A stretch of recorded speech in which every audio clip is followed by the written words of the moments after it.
You're feeding strays right outside. Oh.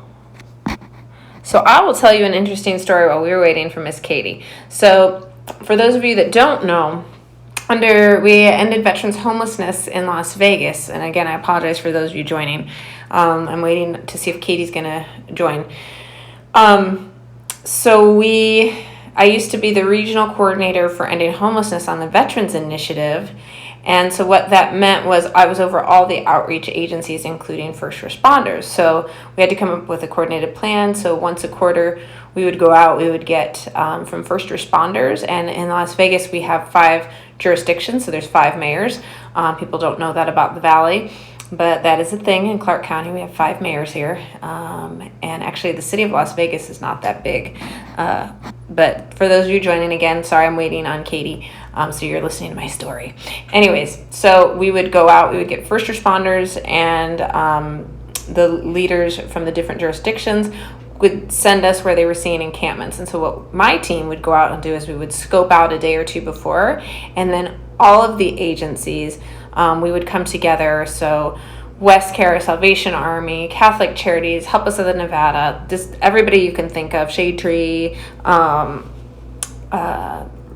we would all come together and we would go out. We'd have a bed count. We'd have resources. We even had people doing ID assistance, and we had the health district doing HIV, hepatitis, and the clean needle exchange with us when we would go out to the different places around the valley. And we'd spend 3 days dividing up the valley and literally touching everything. Hold on. You said you can't hear me? Is anybody else struggling to hear me? Can you guys hear me okay? Is that better? I don't know if it's your phone. Somebody let me know if you can hear me. Oh, okay. Well, I don't know what to tell you. So what we would do is we would go out into these encampments. Sorry, I'm moving this around.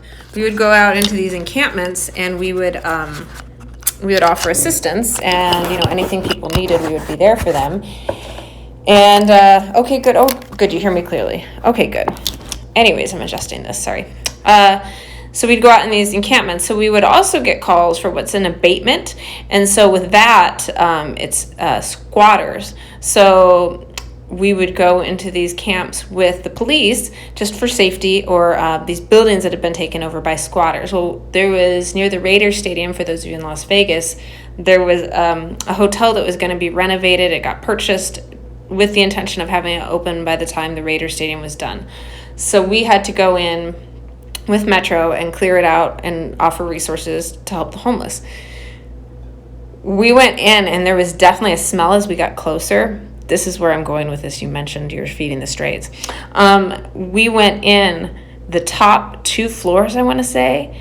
It was a lady that had been a hoarder of cats. It was probably the most disgusting thing I've ever smelled. We had to eventually call the health district, and they had to go in with hazmat suits.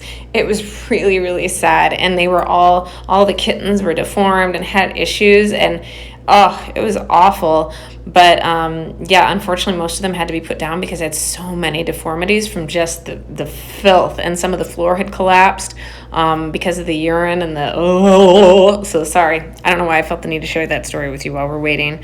But that's my crazy story. My other crazy story is there was an encampment out in the Henderson area, and it's near the Galleria Mall for those of you that live in Southern Nevada.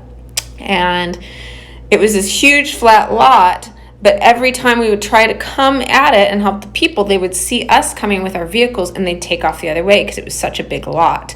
And so what we ended up doing, we got a volunteer with a drone, and so we flew the drone over to see where specifically the homeless were on this giant parcel of land. And so what we did is we ended up coming in on all 4 corners with Henderson police, with service providers. We all had our vehicles, the VA. We all came in, all 4 corners. We coordinated it literally at the same time. So we came in and surrounded the homeless camp, which startled them. I mean, people took the help, which was awesome. We ended up getting some people housed out of that encampment. But so that was also a funnier one. And then dead center, almost in the middle, there was some brush in the desert. And there was a guy that had set up his little house, and he had a half door, and he had I don't know if he built or took or whatever, but he had solar panels. And so he was running his own electricity. He had a TV. He had a recliner. He had a swamp cooler. And when we knocked on the door, he said, yes. He said, I'll be right there. And we cracked up. We're like, who is this guy waiting on in the middle of the desert that he would answer the door like that to his camp? But that was another funny one where we were just shaking our heads because he had such the setup. He was just living off the grid. Does anybody have any questions for me? I don't know if Miss Katie's going to be able to make it. She had mentioned she might not. I'm hoping she will still join us. I'm going to give her 2 more minutes. Do any of you have any questions? If not, I'll keep telling stories. I do have a story. We just got Lady Kimberly. We've shared some of her stuff in the past. She's been in and out of housing, but I'd apologize again. I'm waiting to see if Katie's going to be able to join us. I know she said she might not be able to and might have to bail today. But so I'm just sharing stories unless you have a question for me. So Kimberly, in and out of housing because of jail. And so a thing that happens in homeless services, it's a federal regulation. If someone is in jail 45 days or longer, they're considered to not be homeless. And I want to say it's 30 days that beyond 30 days sentence, they can't hold their housing. And even though people get upset at that, it's really not fair to the people that are on the streets. So unfortunately, if somebody goes to jail, once they get back out, they have to start over and get put back on the community housing list. So this client, former client of Caridad's, Kimberly, has been in and out of jail, in and out of housing, and I'm really excited. Thank you. Shout out to Help Us with the Nevada. We just coordinated and did the call, and she will be in housing next week. So that is a huge victory for us because it's been 2 years we lost track of her since we didn't have street outreach, and so we were able to do about just 2 weeks ago. We did a housing assessment on her, and she's going in housing next week. So that is a happy day. For those of you that don't know how it works in the U.S., anywhere in the U.S., if you get federal funding for ending homelessness, you have to have, hold on just a second. Hey, Nick, I need your help. If you have to do a housing assessment to get housing. And it used to be, if you just showed up and it just happened to be the right day at the right time, you would get the housing. But they changed it to try to make it more fair, and they do housing assessments. Hold on just a second. Sorry, everybody. Call them back and tell them that I'm on a live stream. Okay, sorry. I'm doing 5 things at once.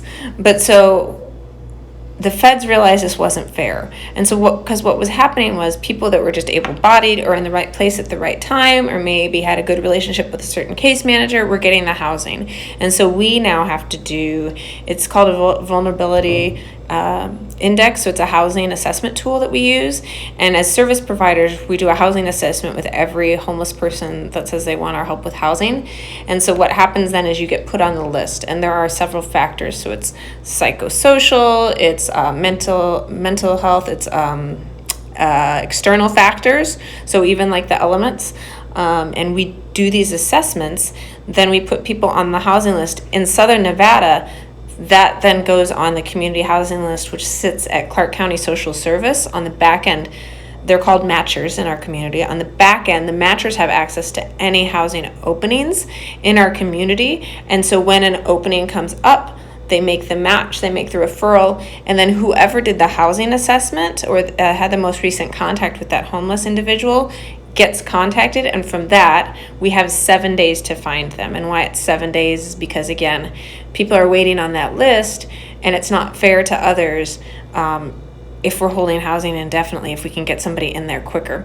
So that's how that works. So it's neutral third party puts them into housing, and then really once the only holdup sometimes can be because it is federal dollars for ending homelessness, we have to have an inspector from HUD, Housing and Urban Development, has to go in and inspect the apartment to make sure it meets the requirements. So apartments are required to have a full operating kitchen and a bathroom to get government subsidies for ending homelessness. So a HUD inspector just comes in to make sure that it's good, and then the person can go in. So sometimes the only holdup is that, and then we do have transitional housing for people in Southern Nevada while they're in that kind of waiting period if they want, or they can go into shelter while they're waiting as well. So those are the options that they have. But so what has happened and what we've seen happen across the US, it's great. We know it works. It prioritizes the people that need the housing the most. But a lot of communities, ours included, haven't gotten complete buy-in from the community, or we just haven't shared what we're working on. And so we have a deficit. So we have a huge number of people on our housing waiting list in Southern Nevada. I want to say we have like 2,000 or more. And so we have all these people, we don't have all these spots. And in Southern Nevada, we basically only have funding from the feds. So we only have 13 million for the whole community, and it costs in Southern Nevada about 22,000 per person for case management to house them. We raised a little bit money. Sands Corporation gave money to house 10 people, but that's really been the end of it. So we are short funds to end homelessness. And then also what we've seen happen across the country is we've seen this giant bell curve in the middle. So it's people, the housing is priority for people who need it the most, but there's a big bell curve in the middle of people that maybe have jobs, they're higher functioning, and so they're just stuck. And so they're stuck on the list for like a year, 2, 3, or they end up getting themselves off the list and into housing or reunite with family. So that's kind of been what we've seen, and I think it was unintentional, but I think that's probably what has caused kind of a logjam. Lack of affordable housing, and then having our housing list. It was a good intention, but the side effect or thing that we hadn't planned on, a result of not being able to house people as quickly as we'd like, is really what's been happening. So it seems like we're not doing anything around the country, but really homeless service providers are, and we're stuck to following, or not stuck, we follow the regulations dictated to us by the feds. So people ask me all the time, why are they homeless? I think the simplest answer is lack of affordable housing, plain and simple. Especially places like LA. A lot of people in LA, we had Theo on, a lot of people in those heavily populated areas just can't afford the rent, even if they are working. And what we have also seen in those heavy areas like LA and things, once you are out there, it's really, really hard to save up money, even if you have a fixed income or a job, to get that first and last month's rent. So people just get stuck on the streets. So also a fact that is a myth, but we have the data to back up this is that the homeless, people always say, oh, people come to San Diego or, Hawaii to be homeless, or they're busing them in from Texas to come here or something. I hear crazy stuff all the time. That's not true. And our data shows that 75% of all homeless are from that community. So people are homeless where they were last housed. So they're staying by what they know. They're staying by, maybe the neighborhood or the place where they used to live. And so that's why certain areas have it, because it doesn't make any sense. If it was people who are traveling to somewhere, why would there be homeless in Alaska, in the middle of winter? So the real facts are, and the data supports it, that homeless are homeless in the last community they resided indoors in. So there's your knowledge for the day. Well, does anybody have any questions? I don't think Miss Katie's going to join us. Does anybody have any homeless questions? Well, if nobody has any questions, I think I'm going to let y'all go, although I will tell you about 2 things coming up, and I'm excited. Oh, don't stop telling your story. Oh, tell my homeless story. Oh, okay. Well, I'll tell my homeless story, and then I'll tell you about the events coming up, and then maybe if Katie joins, great. If not, I'm going to run. So I was homeless back in 2008 in San Diego, and what happened was, for those of you that don't know, I went to school to be a pastor. So I went to seminary school, got my master's in divinity. At the time, I was working at a university, Point Loma Nazarene University, and I'll just give you the real what happened. So after I got out of seminary school, I had trouble getting a job. I got discriminated against. People at churches told me I was too pretty and would cause their men to stumble. So I got passed up for jobs a lot because at the time I was a single woman. So I heard that quite often, and that was when I lived in the Midwest. So I figured I'll move out to the West Coast. I had family out in San Diego, so picked there. Lived with a cousin while I got on my feet, and worked a retail job. Transferred. I'd been in Kansas City, transferred to a San Diego store, and was working out there at Banana Republic. Shout out to Banana Republic. So moved out there, then ended up getting the job at the university.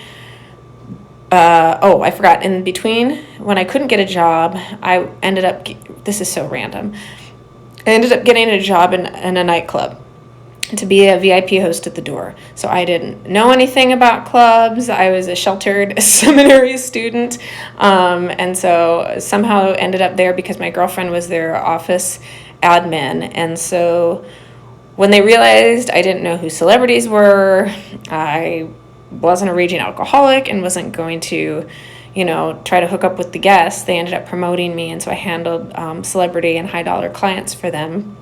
Quite the existence. But I told them, as soon as I get a pastor position, I'm out. So went to San Diego, ended up getting a pastoral position and a job at the university. Quit all the club stuff, but hid it from my family and everybody because I was ashamed and embarrassed, because I grew up conservative Christian, and so drinking pretty much, I was always told, makes you go to hell. So hid it all, because it would have been shameful to acknowledge that I'd been a part of that world. And then worked at the university, didn't think a thing of it. Ended up doing some modeling work, did television and print ads. And if you watch some old Entourage, if you've ever watched that show, I am in the background doing extra work, so I was on Entourage a bunch. So did extra work and did some, print ads and things like that, because I have an ethnically ambiguous look, and was using that money to pay off my student loans.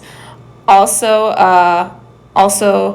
kept that a secret, but then it all came crashing down, and then it came out. And this is such a crazy story, sorry. So it came out, a pastor that I actually worked for, I worked at a satellite church, created a fake account. He was the administrator or the webmail and everything at the church. Created a fake account in my name, sent emails out on my behalf. The pastor, which I didn't know, the senior pastor at the time, sent had been going on job interviews. I didn't know that. So this fake email account in my name was sending out messages to our district supervisor. It's called a district superintendent in the church that I grew up in. So it was sending emails out, basically ratting out the senior pastor for going on job interviews. And so I got called in and asked about them. But then when I looked, my name was spelled wrong. So I pointed that out, hey, what? And that's how I knew it was a fake account. But then also this same pastor started emailing my my modeling photos to the president of the university, my boss's boss, and my boss, because at the time I worked in church relations, and they said, is this someone that you would want representing your college and your church relations department? So it was 2008. It was the week that the market crashed. And I forgot the other part. The glorious part of this.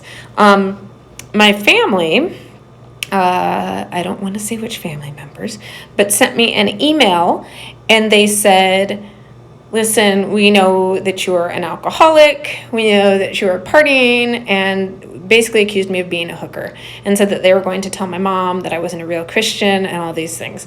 So sorry if you're just tuning in, I don't think Katie's joining us, and somebody asked me to tell my homeless story, so that's where we're at right now. I replied to the email And I explained, no, I'm a VIP host. I wish you would have talked to me first instead of making assumptions. I never have been. And at the time I said, if I had more money and was a sex worker, I said I would probably have a rear view mirror on my passenger side and at least 4 hubcaps. So that's a lie. And I said, but I've been working in clubs and now the secret's out. And I said, no need to tell my mother because I've copied her in on this email. That set off a chain of events. The family members called me hating me because I told my mom. My godparents told me that, it was shameful what I'd done. My parents called me screaming, told me they wanted nothing to do with me. So at that point, I thought, you know what, I will never rely on anybody for anything. And I told them that. And then my former employer, the university, took me to court and took away my unemployment. So my wages were garnished. So remind you, it was 2008, the market had crashed. I got a job at a coffee shop making minimum wage, and I still had my retail job part-time. And living in San Diego, that wasn't enough to make it indoors, and my wages were garnished. So no matter what I got, a percentage was coming out to repay the unemployment that I'd been awarded.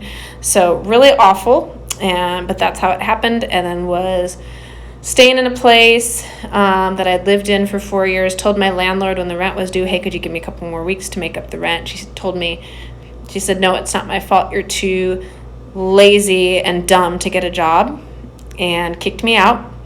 And I lived out of my car and couldn't even afford to pay for my parking most days, so I had to panhandle to pay. But I got so many parking tickets that I ended up getting my car towed, which had everything for the most part in it. I ended up eventually getting that out, but couch surfed with friends, showered at the beach, would fake being drunk to get people to take me home. And then the minute they passed out, I wouldn't do anything. I would act like I couldn't move and crash on the couch.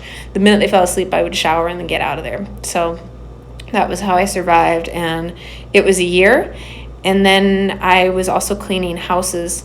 And I met an elderly lady who was a saint. And she just wanted somebody to help her clean her house and take her to do errands. And so I did that for her faithfully, and she saw how honest I was. She had a stroke and ended up going in a nursing home, and she lived, for those of you that are familiar with San Diego, she lived in Pacific Beach, right on the water, which is glorious, just a couple blocks actually from the beach.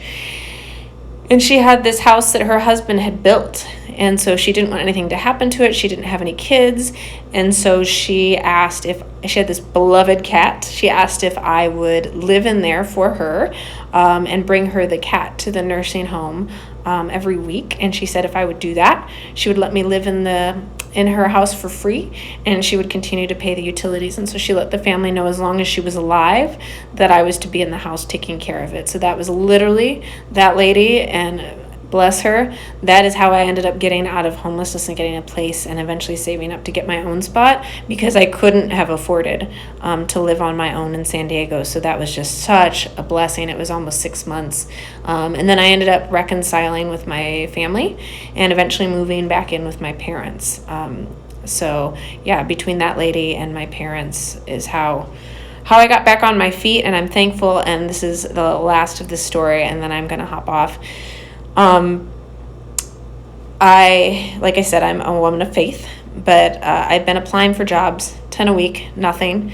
And it was my district credential ministerial board that suggested that I go into homeless services. They said quite literally, the only thing that has made you light up is when you're talking about your homeless friends.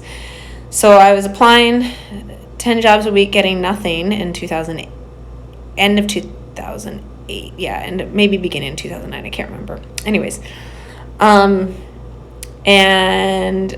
I had applied at the San Diego Rescue Mission. I saw a couple weeks later that the position was still open. I literally had my resume on the fax to send it, and they called me. They said, "Hey, we're so sorry. We lost your resume. We still want to bring you in for an interview. If you're interested, we still have the job available." And so I said, "Okay, great." Went in for the job. And they asked me, they said, we're concerned, you're, kind of a petite woman. Do you think you could handle this? It's a residential program. Are you sure you'd feel safe? And without blinking, I remember I looked at the director, I said, no offense. I said, sir, I am not weak. I said, and I've been living on the streets for a year. I said, I think I'm the perfect person for this job. They called me to give me the offer. I was on my way. I hated working in that coffee shop. They were so mean to me, and I was making minimum wage. It was the worst. I was getting ready to get the trolley to go to the coffee shop, and I got the phone call with the job offer to work at the San Diego Rescue Mission, and it was a year to the day that I'd lost my other job at the university.